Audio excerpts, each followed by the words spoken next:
Hello students, चलिए शुरू करते हैं हिंदी व्याकरण। लास्ट वीडियो में हम लोगों ने सर्वनाम प्रोनाउन पढ़ना शुरू किया था। हम लोग पढ़ चुके थे सर्वनाम किसे कहते हैं, सर्वनाम के कितने भेद हैं और पुरुषवाचक सर्वनाम, निश्चयवाचक सर्वनाम, अनिश्चयवाचक सर्वनाम। ठीक है, आज हम आगे पढ़ेंगे संबंधवाचक सर्वनाम। तो शुरू करते हैं संबंधवाचक सर्वनाम। जब सर्वनाम शब्द दो संज्ञाओं के स्थान पर आकर उनके बीच संबंध बताता हो। जब सर्वनाम शब्द दो संज्ञाओं के स्थान पर आकर उनके बीच संबंध बताता हो तब उसे संबंधवाचक सर्वनाम कहा जाता है। जैसे जो पढ़ेगा वही सफल होगा, जो पढ़ेगा वही सफल होगा।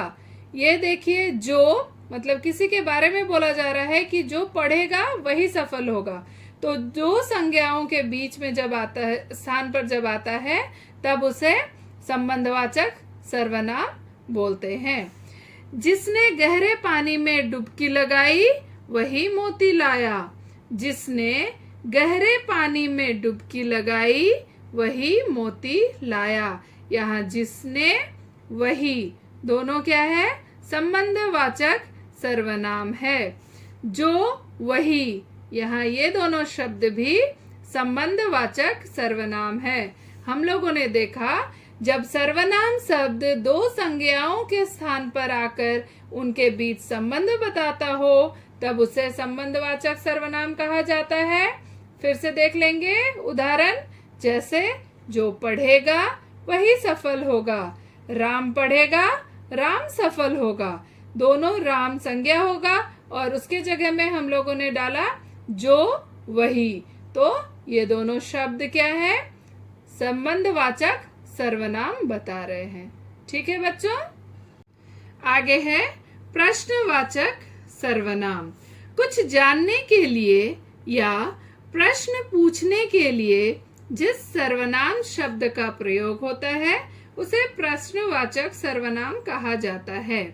कुछ जानने के लिए या प्रश्न पूछने के लिए जिस सर्वनाम शब्द का प्रयोग होता है उसे प्रश्नवाचक सर्वनाम कहा जाता है। जैसे बाहर कौन बुला रहा है, कौन।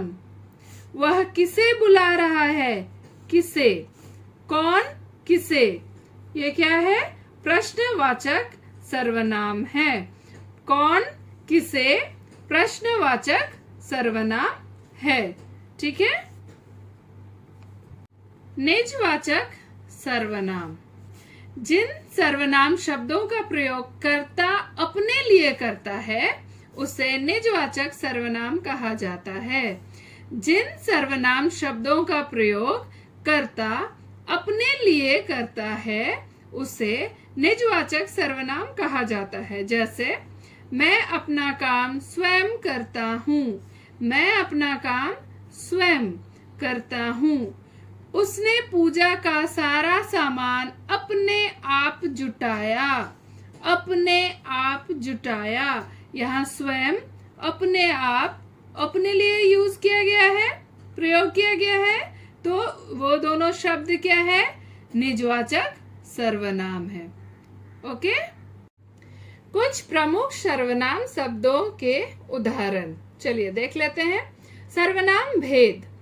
पुरुषवाचक सर्वनाम। उदाहरण, मैं, तुम, वह, हम, वे, मुझे, मेरा, मेरी, मेरे, हमारा, हमारी, हमारे, तुम्हारा, तुम्हारी, तुम्हारे, उसका, उसकी, उसके, आप, आपका, आपके, आपकी। तो ये जो शब्द हैं ये सारे पुरुषवाचक सर्वनाम के उदाहरण हैं। ठीक है। निश्चयवाचक सर्वनाम। यह, ये, इसने, इसे, इसको, इसकी, इसके, इनसे, इनका, इनकी। निश्चयवाचक सर्वनाम। अनिश्चयवाचक सर्वनाम। कोई, कुछ, कहीं, किन्हीं, अनिश्चयवाचक सर्वनाम।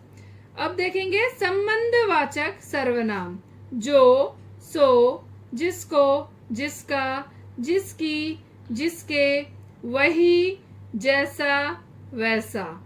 ठीक है। प्रश्नवाचक सर्वनाम, कौन, कब, किसको। ठीक है।